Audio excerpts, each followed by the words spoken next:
the lovely individual who I pass this microphone off to is lovely Dr. Courtney Elkin Mohler, who was our developmental dramaturg on this production, as well as, in addition to her work as a dramaturg, she's also a associate professor at the theater at Boston College.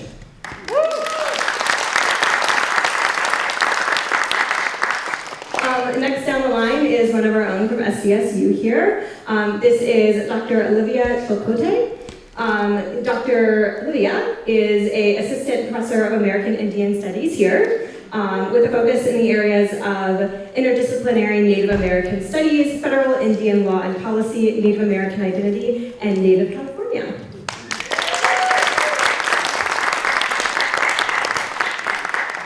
Next we have Dr. Clementine Bordeaux. Clementine is on the board for Cornerstone Theater Company. She is a mayoral appointed commissioner for the Native American Indian Commission of the County and City of Los Angeles. And as an artist, she works collaboratively with Lakota artists and curators. And then,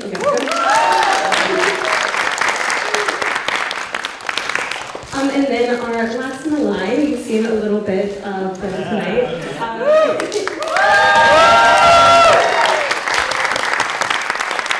This is Kenny. Kenny's an actor. Kenny's an actor. He is an ensemble member at Cornerstone Theater Company and an artist in residence at La Jolla Playhouse, and also played Webb.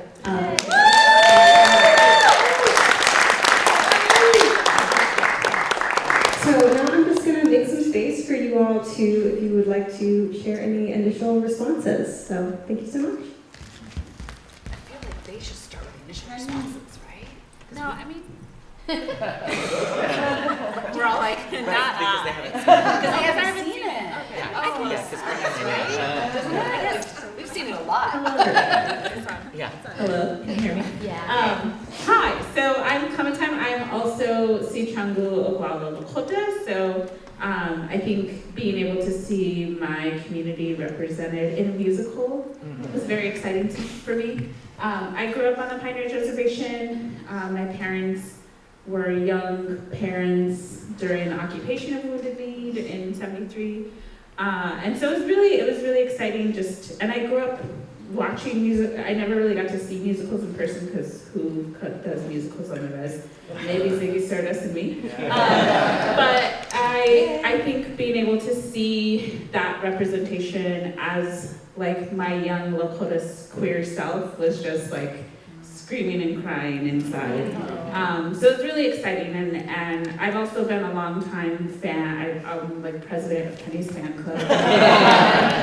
So it's also really exciting just to see Kenny. This is the first time I've seen Kenny in a full musical production, and I know that is his background. So it's just, I've seen him in the prairie dust of South Dakota, and so it's really exciting to see see him perform, and also just see a Lakota representation on screen that isn't from a deficit, right? I think the way that the anger was handled, because I feel that anger all the time, and so be able to see that artistically on stage was just really powerful and exciting, and yeah, that I was just really, have another Dakota friend in the audience, and we both were just like crying at different parts in the show, because I think we have felt everything that Webb has felt on stage, in that of just being, and I think as we're coming up, right, tomorrow's Indigenous Peoples Day, and there's like all these current issues that are still a reflection of what we're seeing in this narrative of 1973, right? Of just a dispossession of Indigenous people, of a lack of representation, and an ongoing erasure. And so I think being able to, most people come to the theater to kind of like shut off their brains, right, and disassociate, but like this puts you in it, but you're still finding joy at the end. So I really enjoyed it.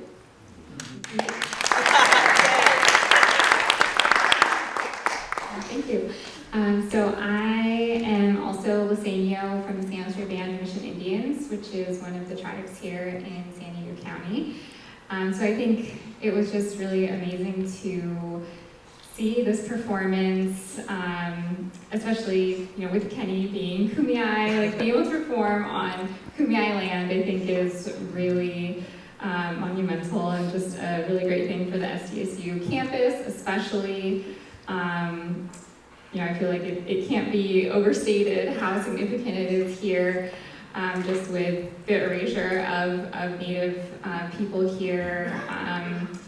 We have the our most celebrated building on campus looks like a mission, which was tied to colonization of California Indian peoples and the university's adherence to their quote-unquote Aztec identity just further, invisibilizes the actual Native people of this area. So to even just have Kenny's representation here, I think is extremely meaningful.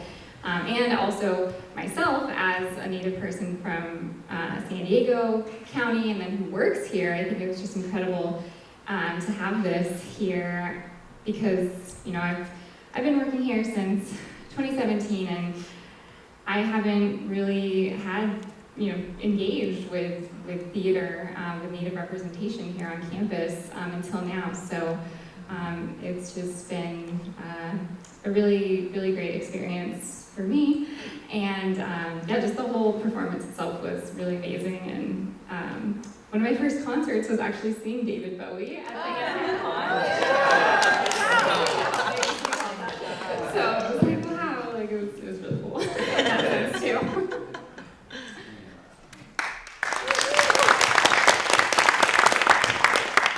So I've had a pretty long engagement with this process. Feel very fortunate to have had like a front seat to the development process as the development dramaturg. And it's so interesting that you can read so many versions of the script and have a lot to say. I was able to talk with the cast, the entire cast, a little bit about Native American history and policy on not a surface level, but on an introductory level, and know how seriously everybody in the cast was really interested in learning what they could to support that aspect of the story.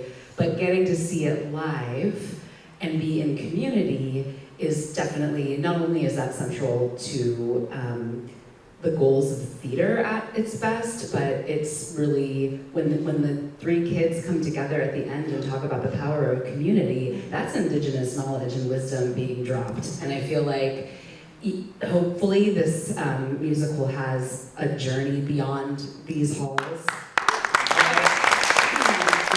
has a message that is, I see the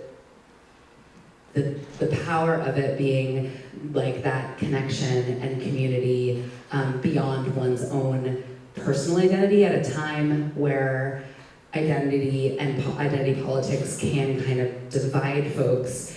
I think that this message in this play is really about building community where you are with who you have, and I'm just really honored to be able to witness it as an audience member today. But I want to hear what Kenny's reactions are.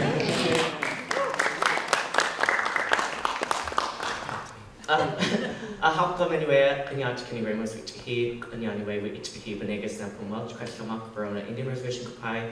My name is Kenny Ramos, and I'm from the Berna Band Mission Indians, and I grew up on the Berna Indian Reservation. My mom is here tonight!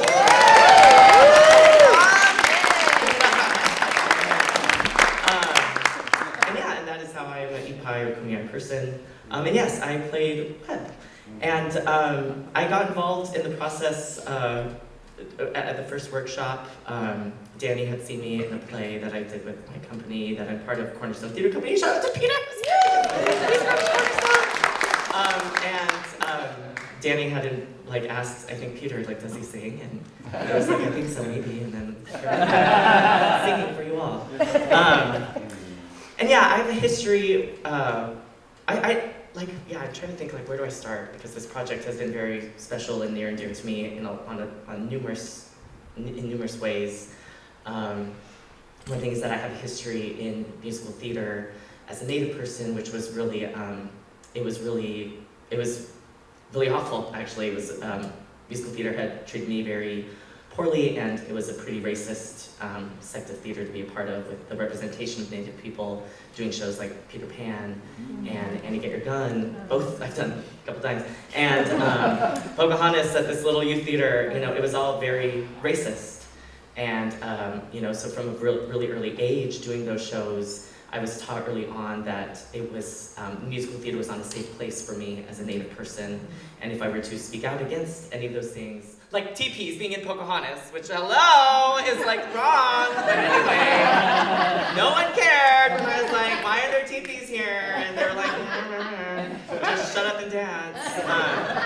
But that was a lot of my experiences in musical theater here locally in San Diego. And when I started working professionally at Starlight, which is now closed, and Moonlight up in Vista, at that point in time, as a 18-year-old, 19-year-old, it was to the point where I wouldn't even try to rock the boat anymore. I would just let myself be categorized or racialized as a non-Native person, because I'd be treated like they thought I was Latino, they thought I was all these other things, which I'm not, I'm Native. And it got to the point where I quit theater completely because as I was an undergrad at UCLA and going through my education in American Indian Studies and getting deeply involved with the Native community there, and getting a deeper sense of understanding of myself and my community and history and tribal sovereignty and all these things, I came to the point where theater was not a safe place for me. And it wasn't until many years later through Cornerstone and through Larissa Fast Horse that Clementine and I both got involved with a Native show. A show that was produced in partnership with Native people in Los Angeles.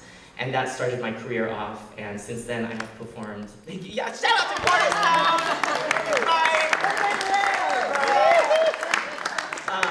But all this to say that my career since then has mostly been me performing in Native-led and Native-written projects for the most part, and Native-driven projects around the country, from Alaska to South Dakota to Nebraska to New York to everywhere, Oregon, everywhere except here. And so something that's really special for me in this project is the project that brought me back home to perform here in my homeland, which is not something I get to do. So to have my mom here and my family here, and to have people from my community come out throughout the run, come from the res and come see the show, and then also receive it and see themselves in it and be excited about me and be excited about theater and storytelling and be excited that they can even see me in something because they know I'm always off. Yeah, so for me, being able to perform here, where I'm from, where I belong, has been, just deeply healing. And then to return to this art form that I have a lot of pain from has also been deeply healing. And so I'm really grateful for the project and for the team that brought us together to do this.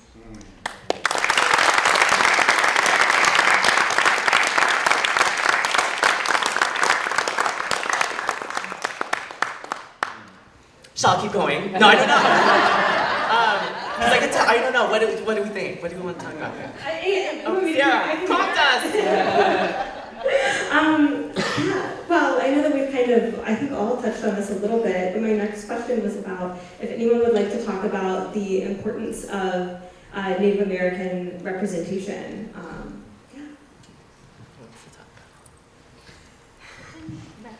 I guess I'll just start again. I think what was really special to see on stage was the tribal specificity. It wasn't a homogenization of tribal people, right? It wasn't just like a generic Native American. When people say that, I'm always like, who? Like, there are so many tribal nations. I mean, even in San Diego County, right? There's how many? 18 tribal nations, right? We can't even get into that federal recognition. Google it. Right.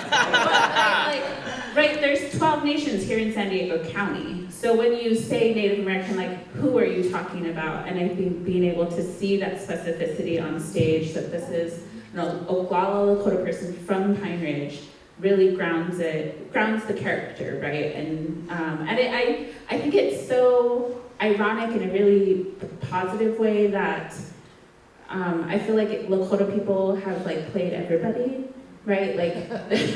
On screen, right? Yeah. And then, but now, right, and it is a trope, right? We turn to Lakota people, we have teepees everywhere, like Kenny said. But to have a Kumeyaay person play the native character on Kumeyaay land is just incredibly important. And we need to see more of that, right? And so for me, like that importance of the tribal specificity is paramount. Like, and how simple to give somebody a tribe. Right? It should be a no-brainer, but like we're in 2023, we're almost in 2024, and we can't, right? Like it's like amazing that we have tribal specificity on stage. I think and for me that has been one of the things in seeing the show, and when Kenny shared about the book, right? Like I bought the book for my little Lakota nephew, right, who's 13. And the last time I saw him, he was reading the book. And so I think for me that has been one of the most exciting things to see in this production.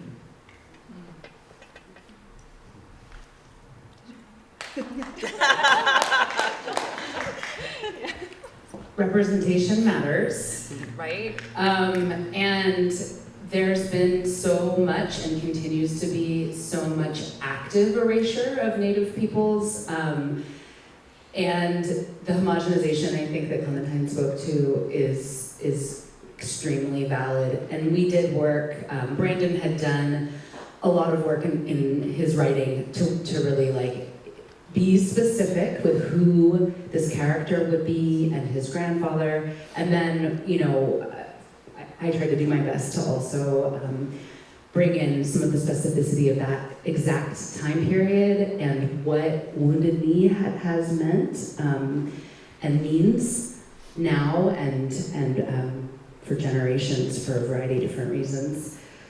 I think when people see only historical versions of Native people, which is pretty much what we get over and over and over again, are 1800s and before representations of Native American people, usually homogenized into a Plains Indian, often, right?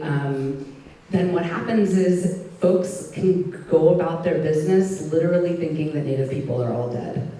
And that means real problems for organizing for Native rights beyond, you know, and advocating, because we do need support beyond reservation communities. We need the broader public to know what's happening in our communities in order for our rights to sometimes be met and advanced. And I think like there's a real danger in thinking that all Native people are dead for living Native people today.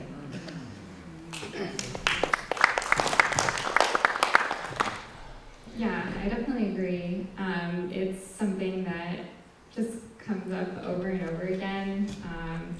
And I feel like that's why as Native people, even to this day, like we're always still having to say, like, we are still here. That's like our catchphrase. And I think that, you know, performances like this, other, you know, cultural productions that take up those issues can start to help move us beyond that narrative of we are still here, because, you know, we know we're all still here. It's sad that we do keep having to say that over and over again, but I want to see that narrative move forward and change with, you know, everyone knowing that we are still here and we're more than just the settler colonial violence, the genocide that happened to us. And I think that was something that this performance did really well.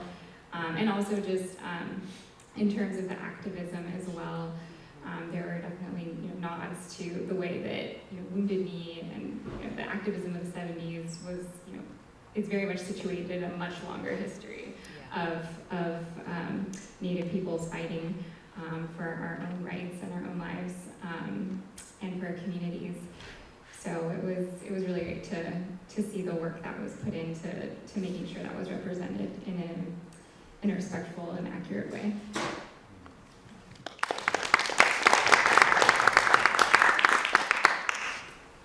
I'm good. Yeah, I don't know. I haven't been able to answer this so beautifully. Okay, great. Prompt us again, Sarah. So our final question that's prepared is for all of you to respond about the future of what you guys dream of in the future of theater. Great. So yeah, I have a lot of dreams for the theater.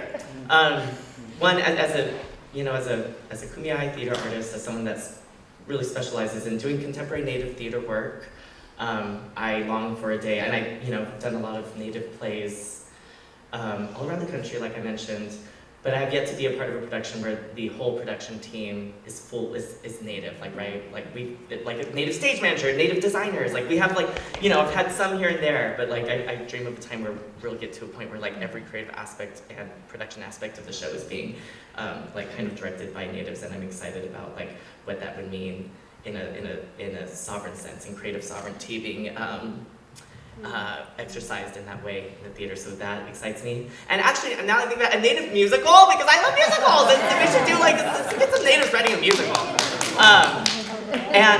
But really for the theater in general, beyond my kind of hopes with the Native theater specifically, is kind of what I feel like I had a little experience with in this project. Is people from different backgrounds coming together to tell an intercultural story. And that really speaks. I mean, I do believe that the Native theater that I've been a part of really is universal and has, speaks to everybody, but there's something really wonderful about, I've been very intentional with my career to steer clear of being the only Native person in a process. I very much don't want to do that, but for this, other than Courtney, who was on Zoom, but now is here,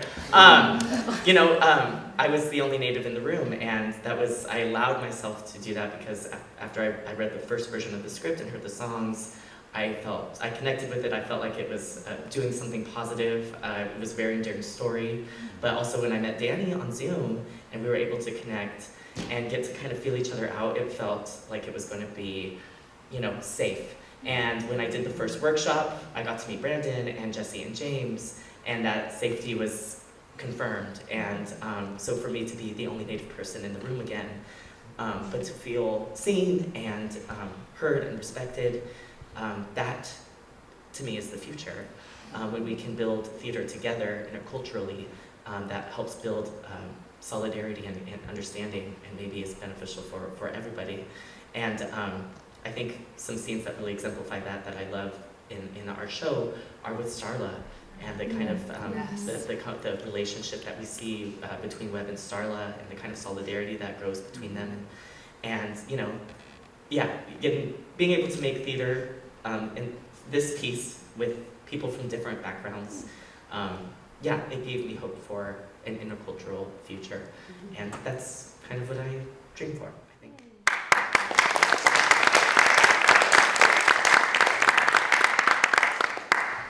I guess for me, I would love to just see more California Indian representation, more California Indian stories, more California Indian people in these spaces.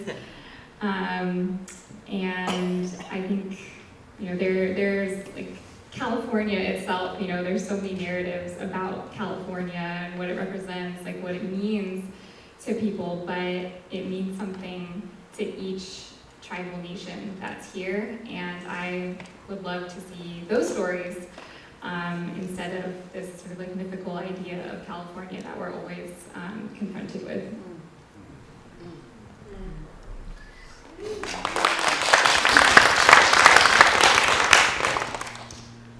When I was a little girl growing up in Santa Barbara, my grandmother and great-grandmother, may they rest in peace, were obsessed with Spanish colonialism. And so we went and always watched the Padres open the fiesta every year on the steps of the mission. And I have pictures of myself and my sister in little Spanish dresses with mantillas. And that was their way of surviving their pain. But when my little girls, if they were able to come and see a show like this, they know all of our history, and they would see something other than this make-believe of Spanish colonial perfection, right? They would get to see Webb being proud of who he is in his brown skin, and even though he's like a minority in this high school that's like, I think, on the land that would have been his people's, is an interesting, right, thing, they would see his pride and his confidence, and they would know that that is for them.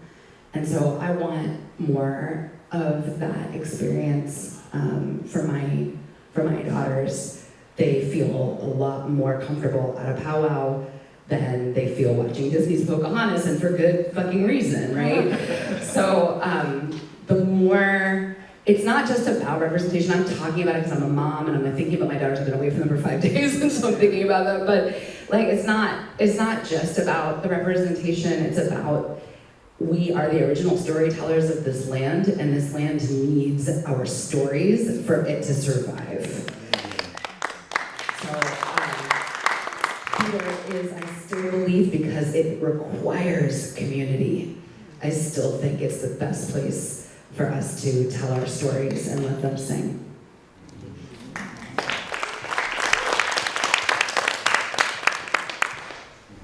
I don't have much else to add. I'm also quite a bit of a nihilist, so part of me is like, American theater shouldn't exist. But I think in its current structure, right, the institutional theater is failing us in the sense that it's about making money, right? It's based on capitalism, and so the stories that get made are the ones that apparently get funding, right?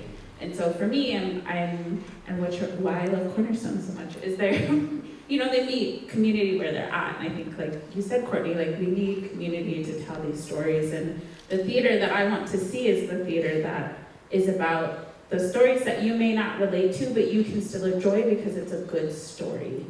And I think, like, the land tells those stories, and so when Native people have access to their land and their place and their community, then those stories are alive and well, and we are able to share them. And because we do live in a multicultural, multi-ethnic, multi-community place, like, all of those stories are held when you are recognizing and honoring a specific place.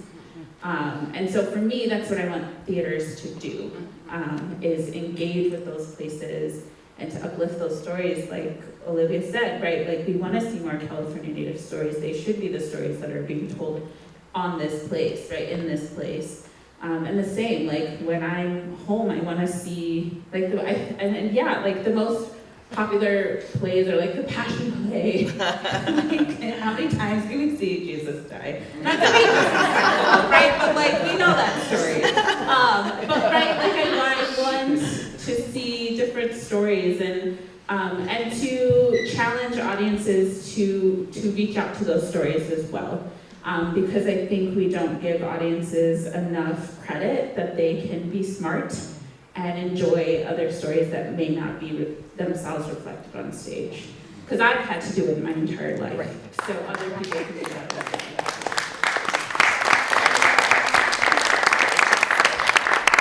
I just want to thank you guys so much for sharing this time with us.